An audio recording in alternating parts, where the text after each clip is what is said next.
A paz esteja com todos. Meu nome é Miguel. Sou um discípulo de Emanuel, Justiça Nossa. Tema: Instruções fiéis para o batismo. Marcos 16, verso 16. Quem crer e for batizado será salvo, mas quem não crer será condenado. E estes sinais seguirão aos que crerem: em meu nome expulsarão os demônios, falarão novas línguas, pegarão nas serpentes, e se beberem alguma coisa mortífera, não lhes fará dano algum, e porão as mãos sobre os enfermos e os curarão. Ora, o Senhor, depois de lhes ter falado, foi recebido no céu, e assentou-se à direita de Deus. E eles, tendo partido, pregaram por todas as partes, cooperando com eles o Senhor, e confirmando a palavra com os sinais que se seguiram. Amém. Segundo texto. Mateus 28, verso 19. Portanto, ide, fazei discípulos de todas as nações, batizando-os em nome do Pai, e do Filho, e do Espírito Santo, ensinando-os a guardar todas as coisas que eu vos tenho mandado. E eis que eu estou convosco todos os dias, até a consumação dos séculos. Amém. Explicação. Em nome do Pai. Em Êxodo 3, verso 15, o Criador diz qual é seu nome eternamente. O Deus de Abraão, de Isaque e de Jacó, este é meu nome eternamente. O Criador ordenou através do profeta que seu filho se chamaria Emanuel. Vamos ouvir a profecia que está escrito em Isaías 7, verso 14 e Mateus 1, verso 23. A virgem ficará grávida e dará à luz um menino, e ele será chamado Emanuel, que significa Deus está conosco. Uma observação importante. Veja que esta é a vontade do Criador. O Deus Todo-Poderoso declarou que este é seu nome eternamente. Assim ele quer ser conhecido de geração em geração. E o Filho confirmou isso. Vejamos. Lucas 20, verso 38. Quanto aos mortos ressuscitarem, Moisés já o mostrou no relato da sarça, no momento em que ele se refere ao Senhor como Deus de Abraão, Deus de Isaque e Deus de Jacó. Portanto, Deus não é Deus de mortos, mas sim de vivos, pois para ele todos vivem. Sobre o nome do Filho. Isaías, movido pelo Espírito de Deus, anunciou o nome de Emanuel, cerca de 750 anos antes do nascimento dele. Este relato está em Isaías 7, verso 14. O Espírito Santo.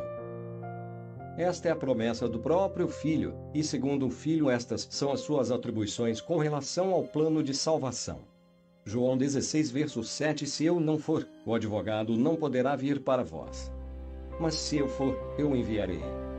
Quando, então, ele vier, convencerá o mundo do seu pecado, da justiça e do juízo. Do pecado, porque a humanidade não crê a mim. Da justiça, porque vou para o Pai e vós não me vereis mais. E do juízo, porque o príncipe desse mundo já está condenado. No entanto, quando o Espírito da Verdade vier, ele vos guiará em toda a verdade, porque não falará por si mesmo, mas dirá tudo o que tiver ouvido e vos revelará tudo o que está por vir. João 16, verso 13. João 15, verso 26. Mas quando vier o Consolador, que eu da parte do Pai vos hei de enviar, aquele Espírito de verdade, que procede do Pai, ele testificará de mim, e vós também testificareis, pois estivestes comigo desde o princípio. Alguns avisos. Todos que se batizam têm como dever guardar a santa doutrina, porque quem não tem a santa doutrina não tem o Pai e nem o Filho. Vamos ler este texto. 1 João 1, verso 9. Todo aquele que não permanece no ensino de Cristo, mas acredita estar indo além dele não tem Deus, porquanto, quem permanece na sã doutrina tem o Pai e também o Filho. Se alguém chegar a vós, mas não trouxer essa doutrina, não o recebais nas reuniões em vossas casas, tampouco o saudeis.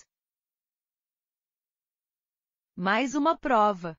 João 15, verso 10. Se guardardes os meus mandamentos, permanecereis no meu amor, do mesmo modo que eu tenho guardado os mandamentos de meu Pai e permaneço no seu amor. Tenho-vos dito isso para que a minha alegria permaneça em vós, e a vossa alegria seja completa. Para quem não sabe, a santa doutrina é um conjunto de regras que o Salvador deu aos discípulos. Dentro da doutrina se encontra o mandamento para lavar os pés, João 13, verso 8. A saudação, a paz esteja contigo, João 20, verso 20. O véu, 1 Coríntios 11, verso 5. A unidade, João 17, verso 20. A Santa Ceia, 1 Coríntios 11, verso 26. E outras regras mais. São conjuntos de regras que nos ensina a fazer a vontade do Criador. É importante lembrar que o Filho do Homem disse que aquele que não fizer a vontade de Deus não entrará no seu reino. Mateus 7, verso 21. João 13, verso 8. Disse-lhe Pedro: Nunca me lavarás os pés. Respondeu-lhe Jesus: Se eu não te lavar, não tens parte comigo. Então Pedro lhe pediu: Senhor, não somente os pés, mas também as mãos e a cabeça. Explicou-lhe Jesus: Quem já se banhou precisa apenas lavar os pés.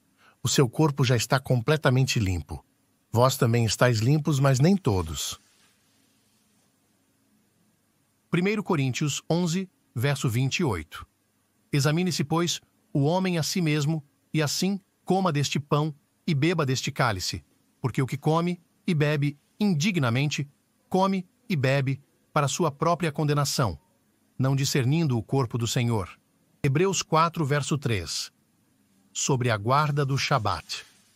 Porque nós, os que temos crido, entramos no repouso, tal como disse. Assim jurei na minha ira, que não entrarão no meu repouso, embora as suas obras estivessem acabadas desde a fundação do mundo. Porque em certo lugar disse assim do dia 7º, e repousou Deus de todas as suas obras no 7º dia.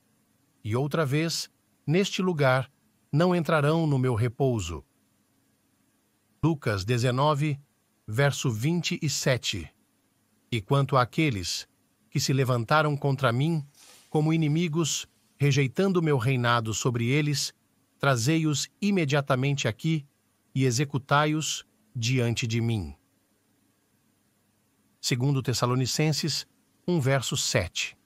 E quanto a vós, que sois atribulados, vos dê pleno alívio, bem como a nós, assim que o Senhor Jesus se revelar do céu com seus anjos poderosos em meio a chamas flamejantes. Ele punirá os que não conhecem a Deus e os que não são submissos ao Evangelho de nosso Senhor Jesus. Eles sofrerão a pena de destruição eterna, a separação permanente da presença do Senhor e da majestade do seu poder. Recomendo para todos que vejam neste canal o vídeo O Salvador é um Profeta. A paz esteja com todos.